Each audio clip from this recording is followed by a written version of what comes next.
on the ability for our staff to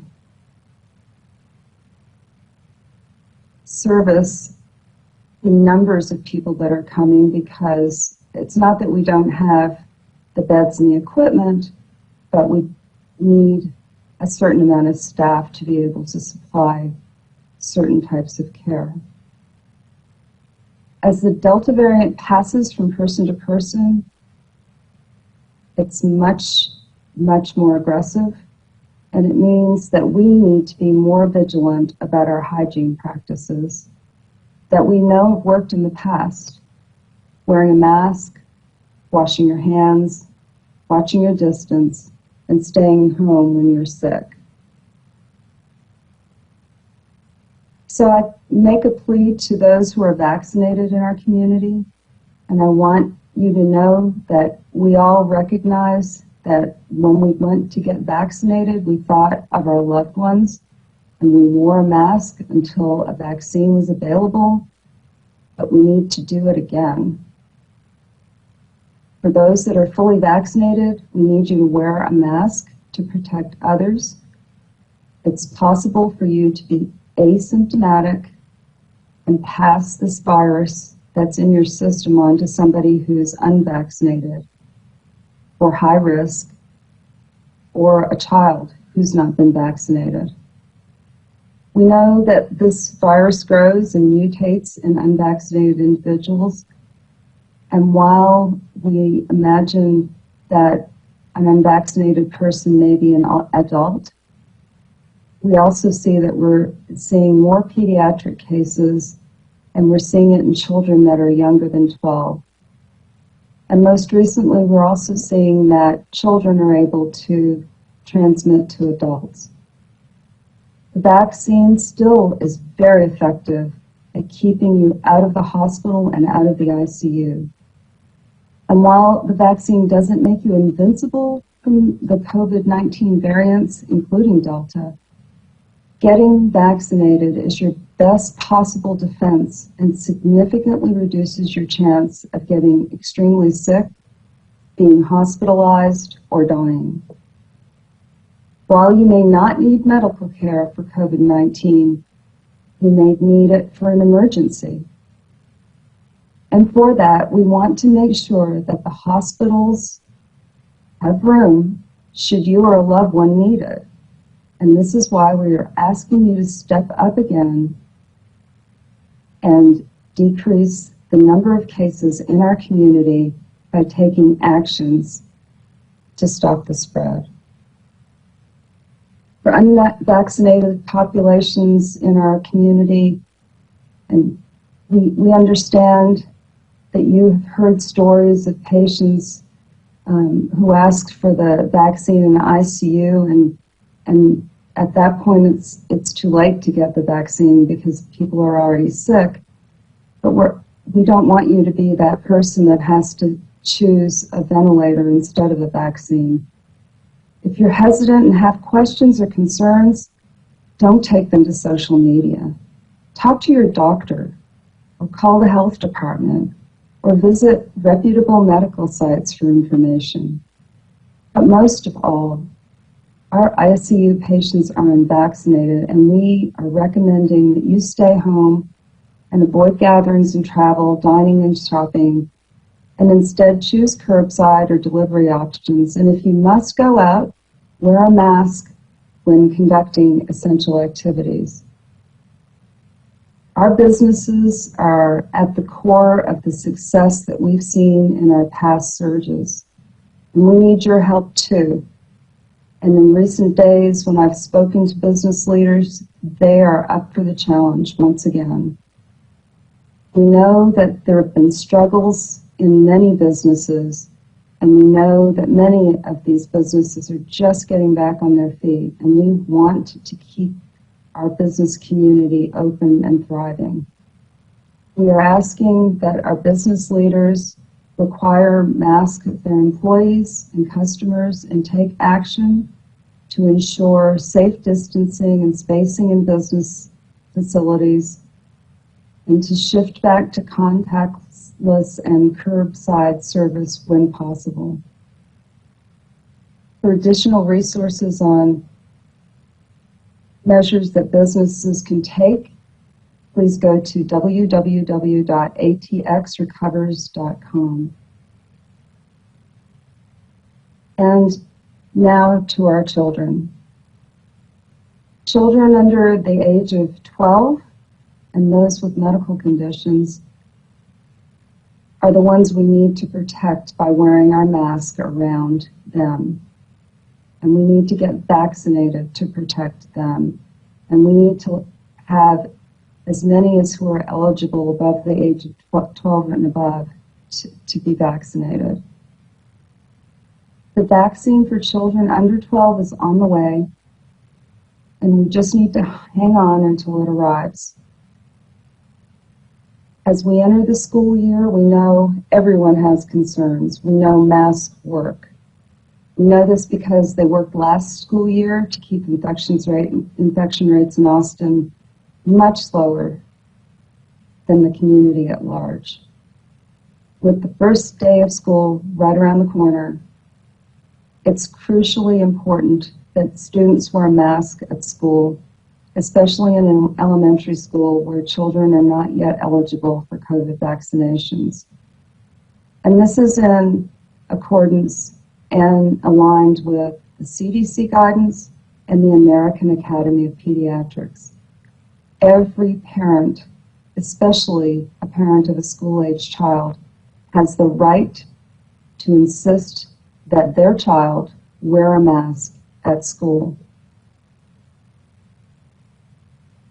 If you tell an ISD school that your child should wear a mask, that will be honored, and that child will wear a mask and have a great school year. Our goal is to protect our community's health. We need your help to do that. Get fully vaccinated, wear a mask, watch your distance, wash your hands, and stay home if you're sick. We can do this, we've done it before, and we need to protect our children. Thank you. And at this time, we'll turn it over to Interim APH Director Adrienne Stirrup. Thank you, Matt. Thank you, Dr. Walks, for sharing all of that information. There isn't much more for me to add, but just to reinforce, vaccination is the long game. That's how we protect our children. That's a way that we can establish our legacy. What did we do during the pandemic? The more that people are vaccinated, the less likely we will have to deal with fiercer variants. The way to protect ourselves from this surge is to get community compliance with the recommendations associated with Stage 5. We can do this. We know how to be collectively responsible. We are our brother's keeper. Thank you.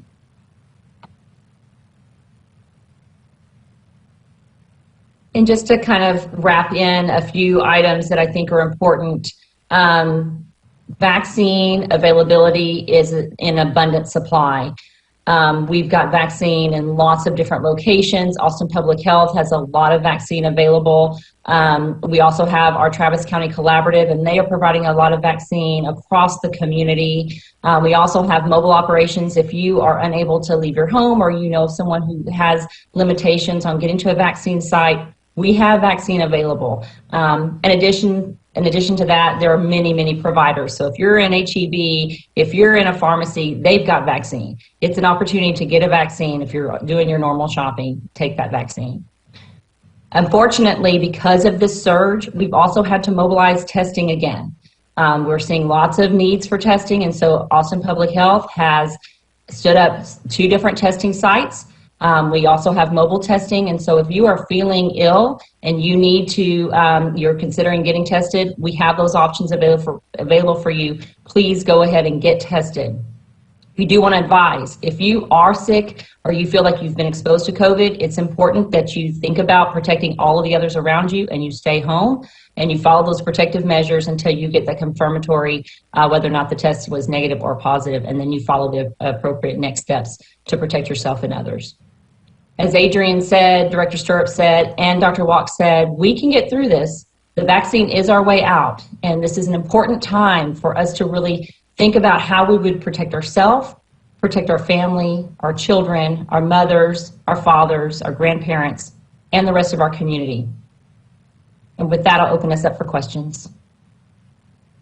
Thank you very much, Cassie. And at this time, we will turn it over to our poll reporter from CBS Austin. Just as a reminder, we do have a hard stop at 1 o'clock. So if we do not answer your questions, please send them to the media inbox after, and we will get to those. Over to you, Adelia. Yeah, thank you. And what I'm going to do, just for the other members of the press, I'm just going to go through everybody's first questions first, and then I'll get to second questions if I can.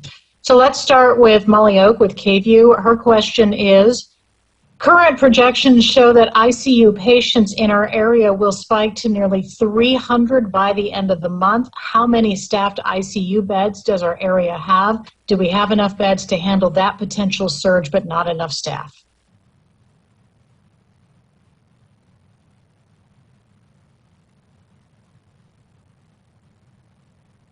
We, at this point, have beds still available, staffed beds, and we are working together in collaboration with our partners to make sure that we take the steps that are needed to have beds available to take care of our patients.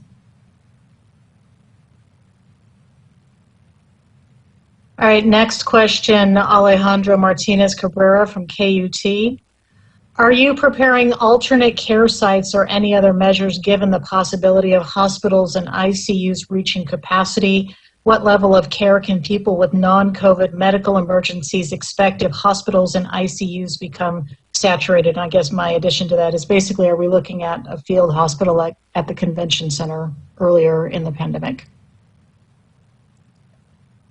At this point, we have plans, surge plans that include all of those options that have been asked about.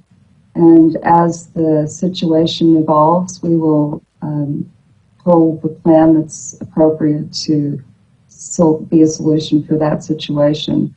But our emergency management coordinators from the hospital systems, the county and the city, and CATRAC are minute by minute monitoring the situation and making and planning accordingly. Olivia Aldridge with Community Impact. Are there efforts to recruit more staff to help boost our ICU capacity? Why are hospitals experiencing these staffing shortages? Yes, there are efforts to recruit more staff. These shortages are occurring because our medical community has been responding to this crisis for the last 19 months, and some people have taken leave, some have retired. This has been a long road of response.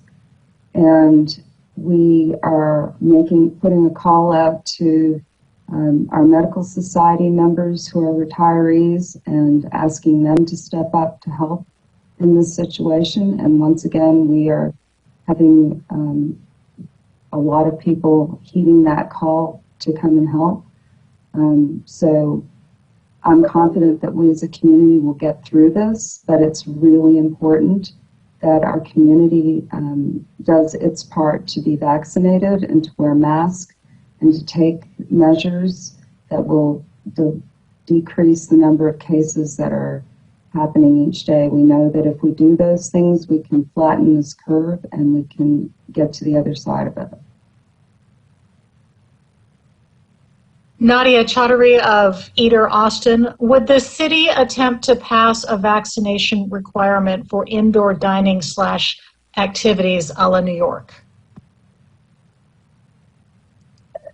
We're looking at all of the options that are available to us to help in this situation, and today we're asking our community to make that personal choice to be vaccinated, and we're asking our business community to stand with us in encouraging and supporting that plea and that call to arms. Caitlin Carmount of KXAN, will you be involved in approving permits for big events like ACL, and do you anticipate any changes in those processes? APH works closely with event organizers and historically has done so, and the process will continue as always to address any issues with safety and preserving and protecting the public health. And that will continue in this instance going forward as we respond to this pandemic and move into stage 5. Rudy Koski of Fox 7, has the authority considered activating the reverse 911 call system on a daily basis, urging vaccination in walk-up locations? We have used that measure in other instances, and we are still in conversation about the frequency with which to do that. As you know, you lose the effect of something if you do it too frequently, so we're assessing that situation and making some determinations on how to best utilize that service. Heather Osborne with the Austin American-Statesman. Dr. Watts, what do you recommend business owners do to help reduce the spread of COVID-19 in the community? Should restaurants, for instance, close up indoor dining? Should shops require masks? Absolutely requiring and recommending masks is what we would really ask that everybody in our community do. As to vaccinations, we're asking that we urge our patrons and customers to be vaccinated, and businesses can make a personal or a business decision to require vaccinations of their patrons and members, and we would support those that do so. Betty Cross of Telemundo. Nationally, 12 to 17-year-olds have one of the lowest vaccination rates. Are we seeing this in Austin, and how big is the gap between teens and older age groups? I'm going to let either Cassie or Adrian answer that question. We do see that the total eligible population, which includes that 12-year and older population, we're at over 70% first dose, and we're at about 63% second dose fully vaccinated. However, that 12 to 17-year-old population is definitely trailing behind. We are seeing that they're right at about 50% getting that first dose. So this is an important time, particularly as they're planning to go into school, to use this as an opportunity to get them vaccinated so that they're protected. Also thinking about all their other back-to-school vaccines. This is an important time to use this as all of those things can be done at the same time. So as you're thinking about getting your back-to-school supplies ready, getting your school clothes ready, getting your masks ready, also think about getting that vaccine for those 12 to 17-year-olds. Carmen Hernandez from Univision. What are local authorities doing to reach communities with low vaccination rates? Is door-to-door working?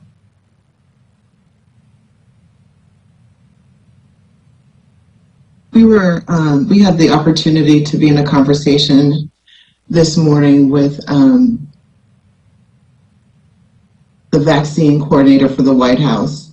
And what we're seeing nationally is that community-based approaches are making incremental changes with great reward. So while we're not at a point in the pandemic where we're seeing large numbers of folks or large numbers of vaccinations being reported weekly, the measures that we are taking to ensure that our hard-to-reach populations have access and information to help them make good choices will be key. Travis County and Constable George Morales kind of started this charge with canvassing in areas in the Eastern Crescent, and Austin Public Health is going to partner alongside them to augment those areas in the top zip codes that we've identified that need additional help and assistance. Greg Ciotti of KOOP Radio, do you expect another surge caused by another mutation beside the Lambda variant? There's also a Colombian strain now active in Florida. It is possible that we will have another variant that arrives on the scene, but we can make that a different scenario. We can take steps right now to make it so that a variant of COVID-19 is not able to infect someone in our population, and for that variant and the infection in that person be spread to other people. And the way we get that kind of herd immunity is by everyone that's unvaccinated or partially vaccinated going ahead and getting their full vaccination series or starting that vaccination series. That's the most important message of this. We have to get everybody vaccinated that's eligible for vaccine. And until we have vaccine availability for those children who are under the age of 12, we must wear a mask so that we can protect our children from becoming sick and becoming severely ill, requiring hospitalization. Beth Sullivan from the Austin Chronicle. How, if at all, does Stage 5 of APH's COVID-19 risk-based guidelines inform the city's guidelines for large in-person events, whether they're indoors or outdoors?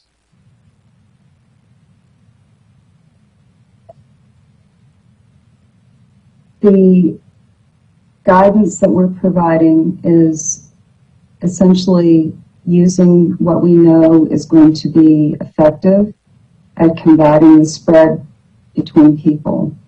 And that is social distancing, wearing a mask to prevent aerosolized infected particles from entering our respiratory tracts, and vaccinations.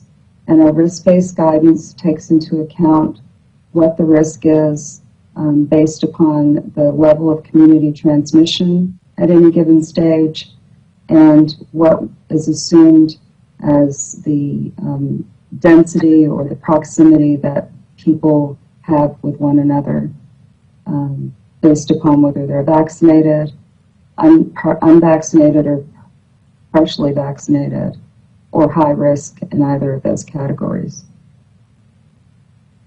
My question, CBS Austin, what role did mass gatherings a month ago, like the 4th of July, play into the current surge?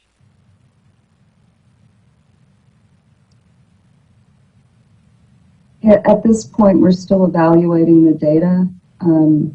In surges past, there's been a lot of spread that occurs actually in settings that are not necessarily large gatherings, but in settings where people are meeting with people that they know and love. We've had clusters that have occurred at birthday parties, and we've had some clusters that have occurred in strength and conditioning camps and volleyball camps. So it's hard to say that it's all because of any one thing, but it's a culmination of all of those opportunities where people are gathering together and someone is infected and there's somebody that is able to be infected in the crowd of people that they're associating with. We go back to Molly Oak with KView. The state denied Cattrack's STAR request for more hospital staff to help with the surge. How many staff members were requested, and how do you plan to fund more staff?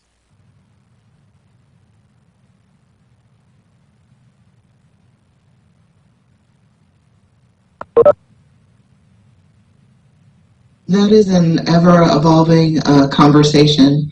While I do not have the specifics of the numbers of staff that were requested in front of me, because from what I understand, each hospital individually submitted their requests directly to CAPREC.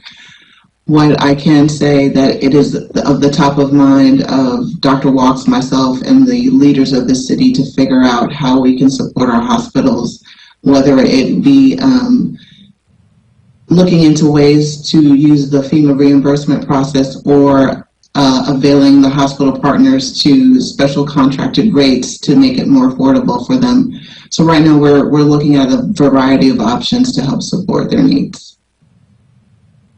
From KUT, do you have any advice you'd like to share with people planning to go shopping this tax-free weekend?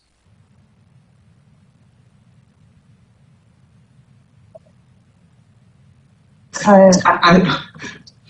I think we're going to say the same thing. Mask up. You know, mask up. That's the best thing you can do to keep yourself safe during this tax-free weekend. From Community Impact, has there been progress to create more access to testing for the Delta variant should people feel concerned about which strain of COVID they might have? So I'll jump in. We've expanded testing. The COVID test is there's varieties of COVID tests, but they all are testing for whether or not you have COVID. To get tested for a Delta variant would not be any of the tests that are available in our community. You would have to you get tested first, and then the process of identifying whether or not that's a Delta strain or not is a whole separate process. So our message is, if you think you have COVID, get tested. The way that you would be treated, the way that your treatment process and the infection control measures that you would need to take on after the test or before the test if you think you have COVID are the same. And so it's very important that if you think you have COVID, you need to get tested. Eder Austin, should vaccinated Austinites still dine indoors, or should restaurants shut down indoor spaces voluntarily?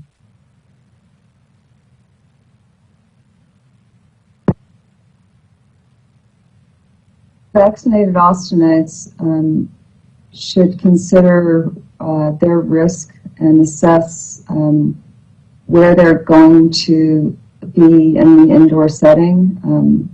They can make an assessment of whether or not an establishment is using best practices regarding COVID mitigation with distancing and availability of hand sanitizers, whether staff are wearing masks. Some establishments may be inquiring about vaccination status. All of these things would be ways that you could assess whether or not you're in a place where they're taking heed of what is being asked, which is that we do all that we can to stop the spread of COVID. But the least risky scenario is going to be one where those things are taken into account, and ultimately, if there's good ventilation, outdoors would be if you're assessing ventilation, being outdoors is where ventilation would be best. However, if there are those measures being taken in an indoor venue and you're fully vaccinated, wearing a mask except while eating and drinking, you can make that assessment on a personal basis. Fox 7. Will the authority consider a door-to-door campaign to reach out to people in areas with low vaccination numbers or high infections? At this point, we are already doing door-to-door information campaigns. A lot of it's been led by Constable Morales and other ESDs in our community, and I'm sure that Cassie can speak more to that. Definitely, we are trying to employ every avenue we have to promote the availability of vaccines. It's very important that people know and they're at the neighborhood level where they can get access to vaccine. It's also really important that as we reach out, that we tailor our message to address some of their concerns. So we definitely are working with key community leaders, those that are more attuned to individual needs, to make sure that we are addressing their concerns so that we can assist individuals in making that individual decision to make the vaccine, and also that they understand the importance of getting the vaccine. Telemundo, are unvaccinated teens more likely to spread COVID-19 than other age groups? What is the danger to families from unvaccinated 12 to 17-year-olds?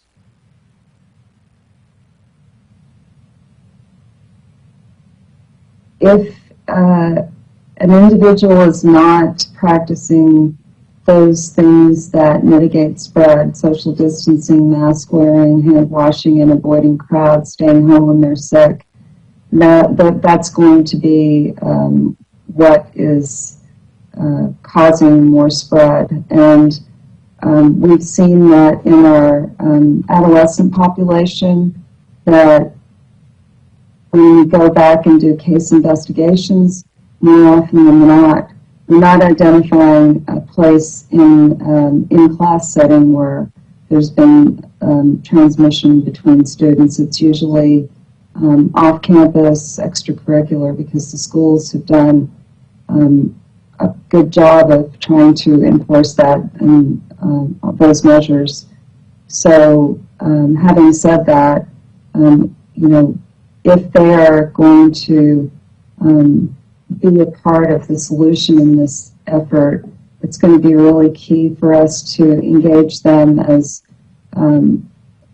ambassadors for that age group. And those that know what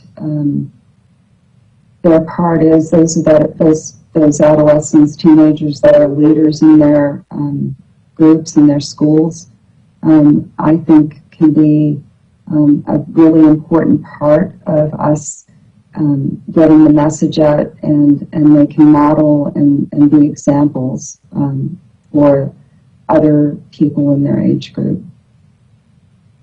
With regards to, sorry. Who was going to speak? I'm sorry, I interrupted somebody. That was me, but I'm good. I'm done. Sorry, it was a question about school buses. How, as far as I know, schools are going to be school buses will be at full capacity. How likely is transmission / dangerous is that to unvaccinated kids?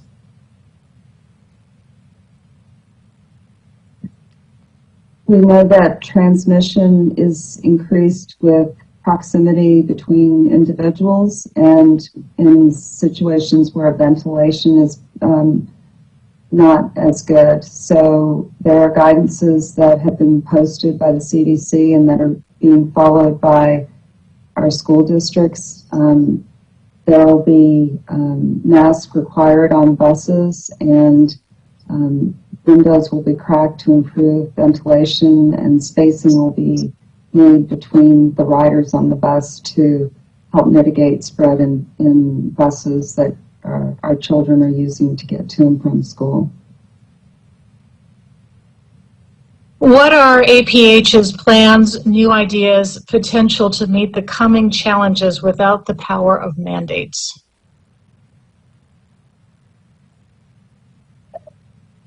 Well, our biggest asset is our community. Our community has proven time and time again that they understand that if we follow the science, that we will be able to decrease the number of cases. And that's what we've done before, and that's what we're calling for right now. Again, I understand the frustration of having to put a mask back on, but we have a variant of COVID-19 that requires us to do so. We're seeing viral loads in both vaccinated and unvaccinated people that are high, and we can transmit this virus between individuals and spread to one another at the rate that we spread chickenpox, for instance. So masking will stop the spread, and vaccinations will stop people from becoming sick and developing severe illness requiring hospitalization and ICU care and death. We know that vaccines have worked. We have senior citizens in our nursing homes who've gotten sick, who've been vaccinated, and they are experiencing, for the most part, very mild illness, not requiring hospitalization, and they are recovering from this illness. So if we can continue what we know has worked before and really step up our vaccination efforts, we can get the curves flattened and continue on with rebuilding our economy and letting our children have an in-person classroom instruction during the next year. And we have time for one more question. Sorry about that. That's all right. Both Pfizer and Moderna this morning, in fact, are talking about the booster shots that they are testing. How quickly could APH roll out booster shots if they're given EUA? And what would that look like? How do you discern between the people who've gotten their full doses and who haven't, who are eligible for what dose? I absolutely can answer that. We have plans to address boosters. It's an ongoing process. When vaccine started rolling out, boosters were already part of the conversation. And so we've done a lot of practice in rolling out boosters.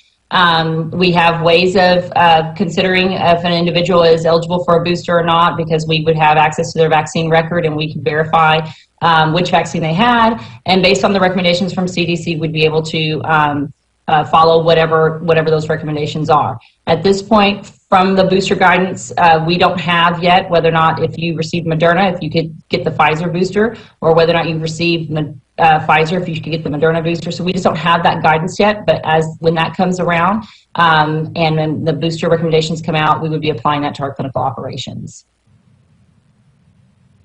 Thank you very much, and I appreciate having our poll reporter from CBS Austin. We are going to have to cut this a little short. I know we didn't quite get to everyone's question, but I would like to give everyone a chance with closing remarks. Very briefly, we have that 1 o'clock hard stop. So Dr. Walks, any closing comments? I'd just like to say that this is our Olympic moment as a community, Austin. Earlier this week, we saw a time when a runner got distracted, fell, caused another runner to fall, and instead of going on and trying to finish the race, the runner that was tripped paused for a moment, thought about what a superhero would do, and picked the person that tripped him up, and together they ran arm in arm to the finish line.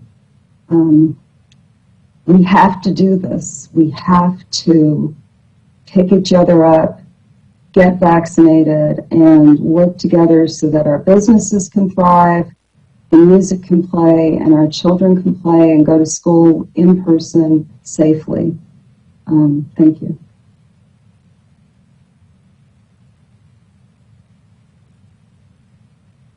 COVID changed the game, but we can too. We can beat a single cell organism. We can survive. Wash your hands, wear your mask, watch your distance, get vaccinated. Now, just round it out again. The vaccine works. It is the best tool that we have in our toolbox to combat this disease. And if you haven't been vaccinated, think about this opportunity to take to protect your family, protect your children who cannot get vaccinated yet, and protect others. Again, this is a personal decision, but a personal decision that affects so many more people. So this is an opportunity for us to stand up, like Dr. Walk said. This can be our Travis County, City of Austin Olympic moment. Let's get this done. Thank you very much, everyone. This concludes our press conference. I want to thank Dr. Walks, Interim Director Stirrup, and Director DeLeon for joining us today. For the media, if we did not get to your questions, we really apologize. Please be sure to send those to the media inbox or reach out to us on the media line. Thank you very much, everyone. Please stay safe, get vaccinated, wear a mask.